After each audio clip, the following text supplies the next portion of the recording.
Oke guys, jadi hari ini saya akan bicara tentang sebuah efisiensi kerja sebagai saya fotografer dan content creator, di mana ini bisa jadi satu referensi untuk teman-teman yang mungkin bergerak di bidang yang sama atau teman-teman yang lagi merintis di dunia Microsoft dan sebagainya.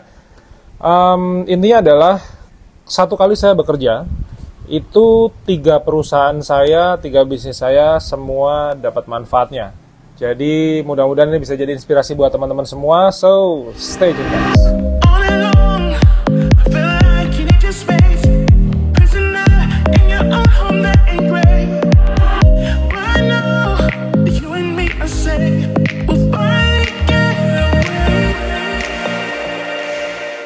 Selamat malam di kota Jogja, teman-teman semua. Nama saya Bima Aditya. Terima kasih sekali sudah datang ke channel YouTube saya. Dan hari ini malam hari jam 19.44 saya rekaman vlog ini untuk besok pagi, dan sekedar duduk di kursi kerja saya. Kemudian ini ada iPad saya di sini buat contekan, dan di sini adalah lampu. Ini paling top chair buat saya bikin konten ketika malam hari ya. Jadi hari ini saya mau sharing karena kemarin itu 2 minggu lalu saya habis masak ya. Temanya adalah kering tempe, kemudian kacang goreng. Itu fotonya ternyata udah laku, jadi 2 minggu udah laku, alhamdulillah ya. Terus itu fotonya klien saya sih sebenarnya. Tapi foto-foto saya juga udah ada yang mulai laku. Intinya adalah tentang satu efisiensi kerja yang bisa teman-teman nanti jadikan ide, referensi, di mana hal ini semua saya lakukan sendiri. Artinya bukan karena referensi orang lain segala macam, dulunya emang iya, cuman apa yang akan saya sampaikan ini saya lakukan sendiri, di mana satu kali saya memotret, satu kali saya bikin konten, baik itu foto maupun footage, itu ketiga perusahaan saya, yaitu Bima Aditya Fotografi, kemudian The Cendela, villa saya, sama kemudian 10 Coffee, ini cafe saya, semuanya dapat manfaatnya. Jadi ada yang kontennya sama, ada yang kontennya beda, tapi mostly yang akan saya jelaskan di sini adalah bagaimana satu kali saya kerja bikin kontennya itu tapi buat 3. Nah, kalau teman-teman tahu ada beberapa konten creator juga, kontributor Shutterstock juga, ini kan yang satu kali motret disebar nih ke lebih dari satu platformnya, kayak Mas Gatot Adri, kemudian Mas Tejo, kemudian Mas Fajrul, Mas Rizky, itu kan disebar semua. Ke Pas Rizky paling banyak kayak sampai 15 platform kalau nggak salah. Nah, sebenarnya saya tuh juga melakukan hal yang sama. Saya sebar ke 3 perusahaan, tapi yang 2 perusahaan ini bisa dibilang perusahaannya adalah offline. Ya, kenapa saya nggak kayak teman-teman yang lain ya, karena nggak mampu itu tadi. Jadi saya mau jujur-jujuran aja gitu kan, harus pakai Xpeak, harus pakai sistem, kemudian, dan tidak karena ada software terus kita sekedar bisa ya. Itu tuh seorang Rizky Pradata itu tuh dia manajemen filenya bagus banget. Nah, mungkin dia kali yang paling rapi ya. Saya nggak ngerti sih kalau Mas Gatot di Garakta kayak apa, Mas Tejo kayak apa, Mas Fajrul kayak apa. Cuman prinsipnya kami ini kan mungkin udah bukan usia 20-an lagi ya. Saya aja udah 38, jadi udah mau 40. Kami hanya berpikir bagaimana satu kali kami bekerja itu sangat efektif. Jadi efektivitasnya itu harus optimal. Dengan begitu, sekali kerja itu artinya kita kerja itu sesimpel mungkin, tapi memungkinkan kami, sekali lagi ya, memungkinkan kami untuk mendapatkan uang dengan cara lebih banyak. Nah, kalau misalnya kayak tadi Microstocker tadi, teman-teman saya tadi kan disebar ke lebih dari 1 platform. Nah, kenapa saya tidak bermain di banyak platform yang lain, itu tadi saya udah jawab ya, saya nggak kuat. Tapi saya tuh, karena saya punya 2 perusahaan offline yang saat ini udah ada karyawannya, jadi karyawan saya 9. Dengan begitu saya nggak bisa main-main ya, jadi saya harus benar-benar optimal sistem pekerjaannya, dan sesuai dengan batasan atau kelemahan dan juga kelebihan saya. Oke, sekarang buat overview dulu, bahwa tadi saya bilang bahwa ada 3 perusahaan. Bima Aditya Fotografi, itu studio saya, kemudian The Cendela, dan kemudian satu lagi adalah 10 Coffee.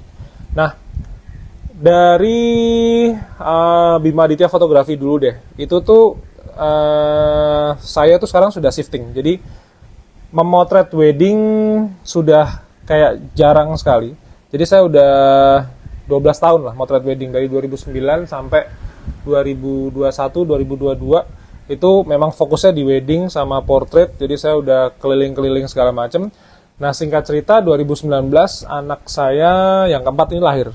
Nah, ketika kita sudah punya anak, sampai, apalagi saya 4 ya, dan saya itu sama istri itu tipikal yang kami bukan anti ya, tapi kami tidak mau ada asisten rumah tangga di rumah ini, atas dasar beberapa alasan lah. Cuman, jadi artinya saya sama istri saya itu ya masak, cuci baju, kerja, nganter anak sekolah, nyiapin makan, nyiapin baju, segala macam. Intinya tumplek-blek kami memilih untuk tidak memiliki asisten rumah tangga sudah selama 8 tahun.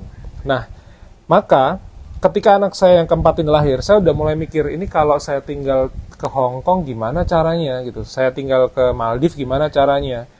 Terus bulan Januari saya ke Jepang aja, saya udah mikir nih gimana caranya gitu. Jadi penuh tantangan gitu. Akhirnya kayak bulan ini saya Desember saya akan ke Bali lagi. Saya ada kerjaan motret lagi, assignment di Bali lagi, sama cek lokasi tanah buat Airbnb, villa calon villa saya di Bali.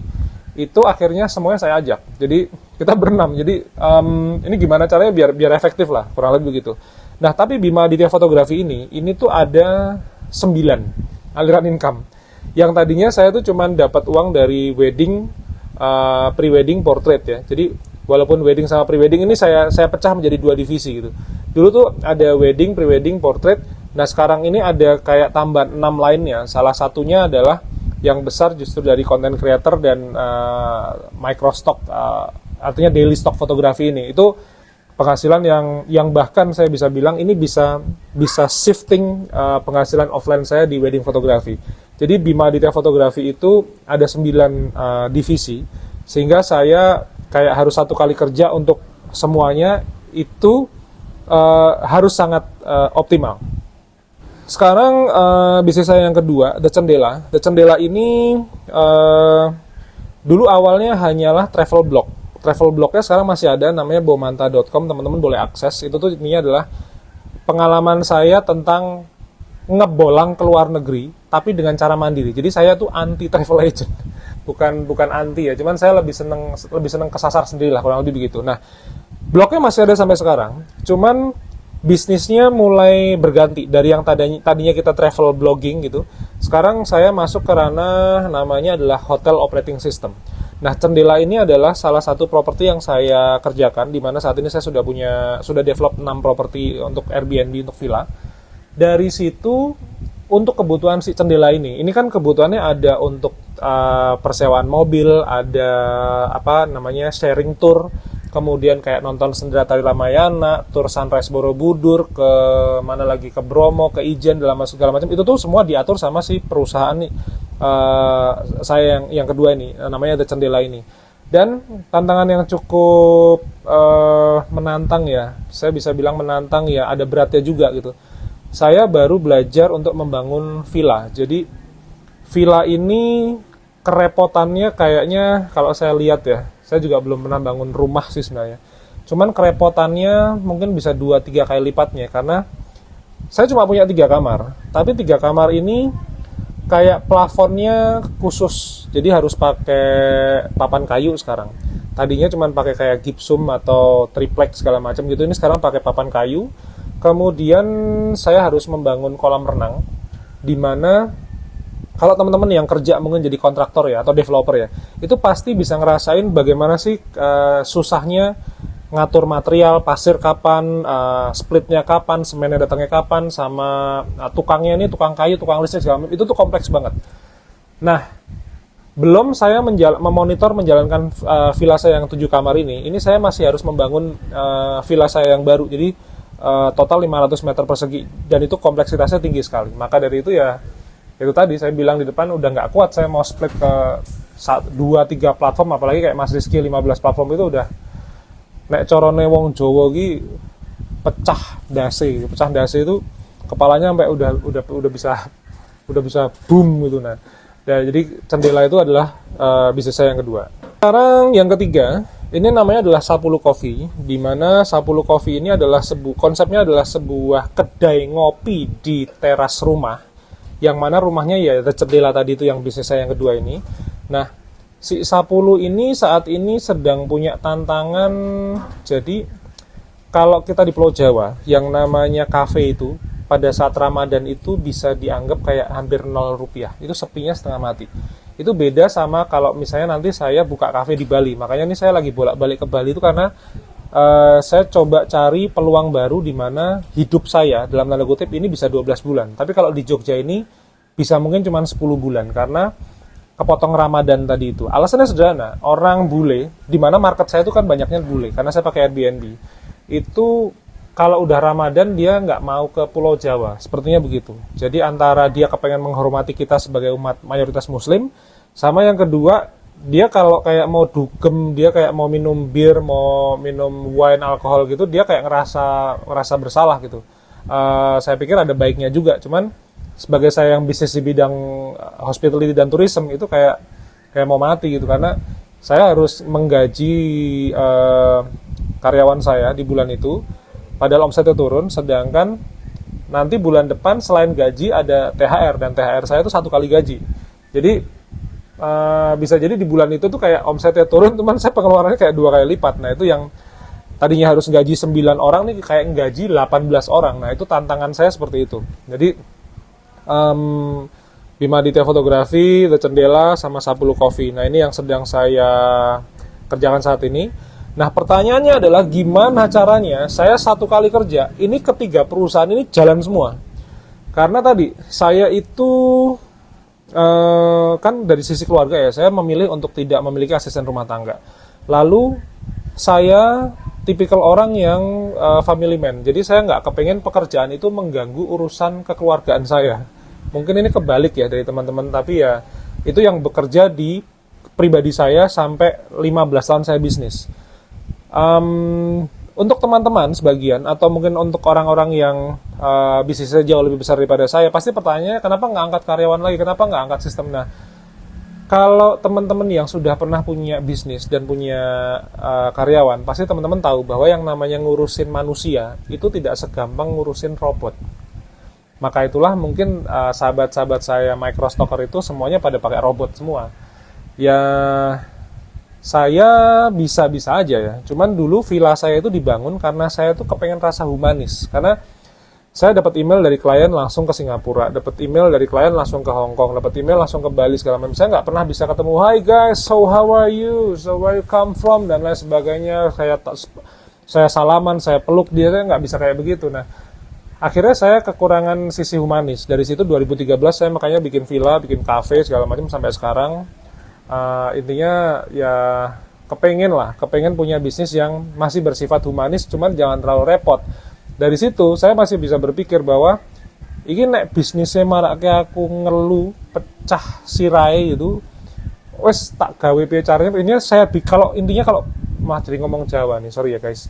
Jadi intinya kalau bisnisnya itu membuat saya bingung, saya kompleks, kayak ngurusin orangnya makin banyak, itu saya akan mensederhanakan gimana caranya. Pokoknya omsetnya boleh lah, nggak usah kayak teman-teman yang sampai setiap bulan miliaran gitu, nggak usah, nggak apa-apa. Yang penting tuh saya cukup saja, karyawan semua kebayar, saya juga bisa dapat uang, saya bisa nabung saham. Buat saya udah cukup, saya nggak perlu yang harus daki-daki harus karyawannya 50, wah malah ngeluh sirahku guys. Nah sekarang masuk ke topik utamanya adalah tentang bagaimana cara saya membuat efisien. Sekarang saya contohin langsung dari pembuatan footage yang barusan pagi ini saya bikin. Itu ada footage, ini gini ya, nanti teman-teman pasti akan ngelihat di sudut mungkin kiri atau kanan, ini ada footage, satu footage misalnya kayak footage ikan ini. Ini footage ini saya produksi 2, jadi angle-nya sama. Saya cuma duduk di samping kolam, itu yang satu portrait, yang satu landscape. Nah, dah. Lalu ada lagi misalnya sudut pengambilan croissant, roti ini, itu ada yang portrait, ada yang landscape. Oke, dari sini aja teman-teman pasti sudah bisa bayangin bahwa Yang portrait itu saya bikinkan reels yang kurang lebih bentuknya seperti ini, teman-teman bisa lihat di samping. Nah, ini reel saya untuk The Cendela. Oke. Ini kayak update terus nih, kayak 1 minggu itu biasanya pasti ada reels baru, ada konten baru. Lalu yang ini itu adalah reels untuk Sapulu Coffee. Nah, jadi intinya adalah engagement. Kalau kita di bisnis digital zaman sekarang ya, walaupun kedai kopi sama villa itu harus ada engagement kuat sama calon-calon tamu. Makanya dari video yang portrait tadi itu saya bikinkan reels. Nah, dari reels ini itu masuk pasti ke Instagram. Tapi dengan begitu juga saya akan punya stok-stok konten untuk story Instagram. Nah, jadi ada yang reels, nanti di angle tadi, misalnya tadi saya bikin angle ikan tuh, itu ada yang portrait video, ada yang landscape. Lalu ada fotonya juga, di mana fotonya untuk postingan feed Instagram. Nah, oke ya. Teman-teman sudah bisa bayangin nih, dari foto, jawabannya adalah tepat sekali, masuk ke Shutterstock. Ya, dari Shutterstock, jadi tadi udah Cendela 10 dapat konten, Cendela dapat 10 dapat, kemudian Shutterstock dapat, itu artinya saya masuk ke Bima Aditya Fotografi. Itu baru dari divisi stok fotografinya aja.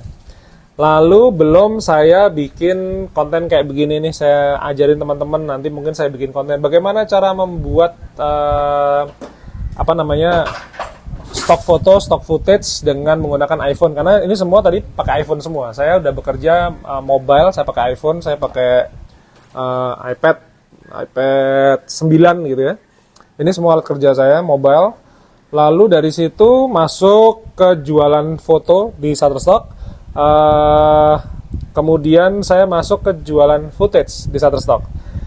Dari situ tentu bikin konten seperti ini, vlog-vlog seperti ini. Jadi saya bikin konten. Jadi kalau teman-teman lihat footage seliweran saya, ini sampai footage tukang saya aja ada, yang kayak cuman 5 detik apa 6 detik gitu, itu ada, karena minimalnya kan 5 detik ya.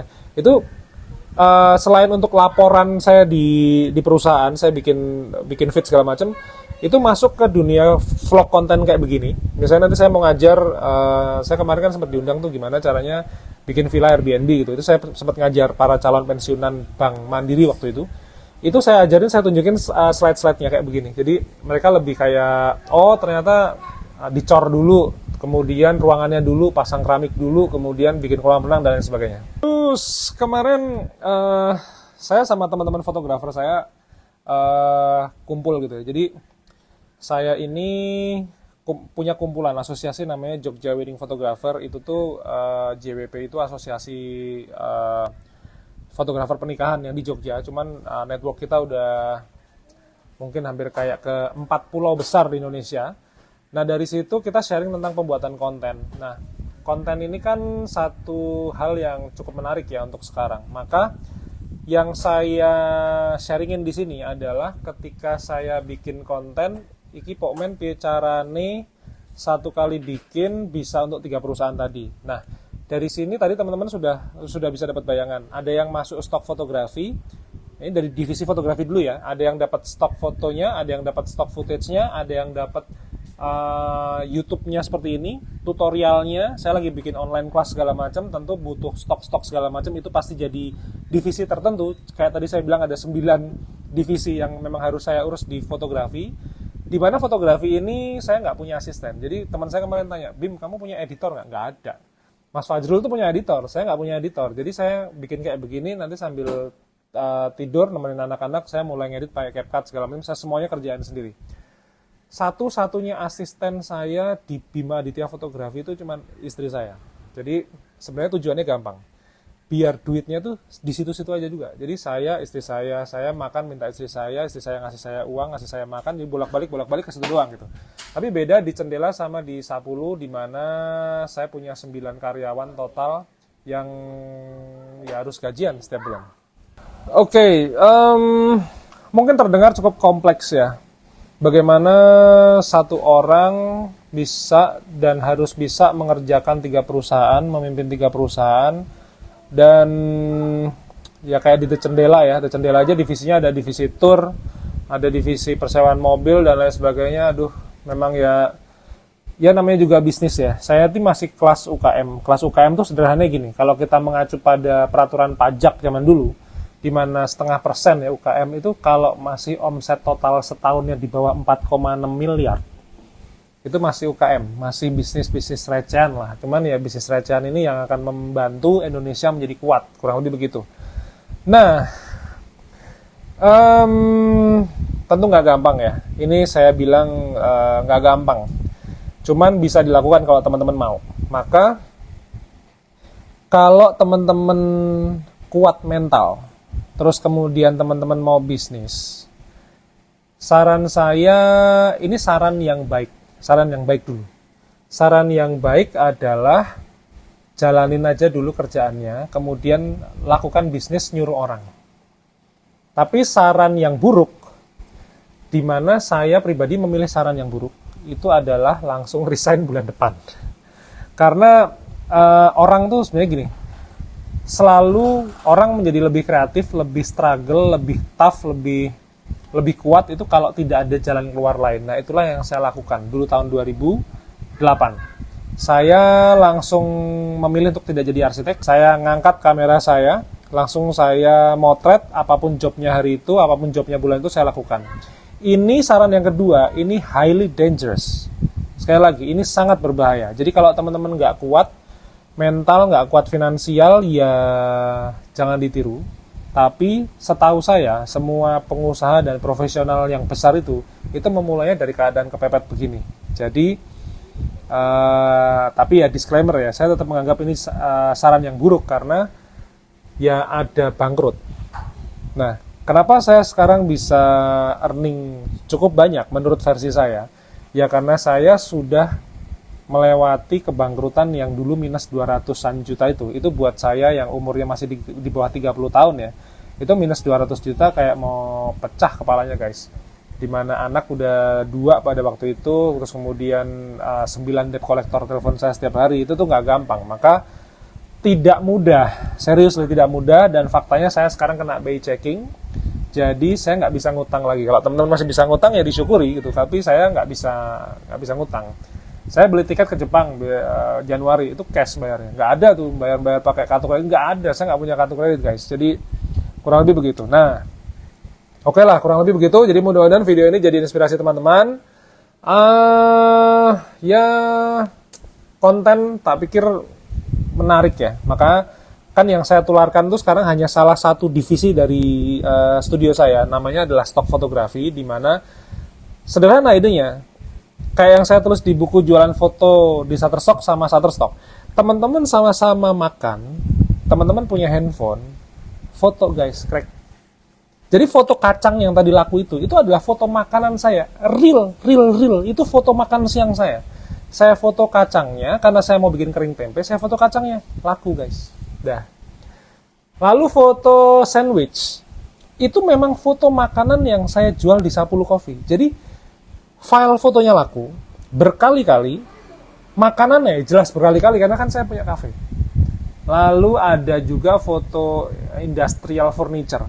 Itu saya motret di kafenya teman saya, hanya pakai Samsung A10s, harganya cuma di bawah 1 juta sekarang. Itu kafenya sampai sudah tutup, fotonya masih laku terus. Nah itu yang saya rancang dengan skala pada waktu itu sangat kecil ya, bahkan saya bilang pokoknya $1 aja saya dapat, pokoknya saya tekuni bisnisnya. Nah kurang lebih begitu. Nah teman-teman kalau mau download silahkan download di bawah e-booknya. Udah, kita nanti ketemu lagi di video berikutnya besok pagi jam 5.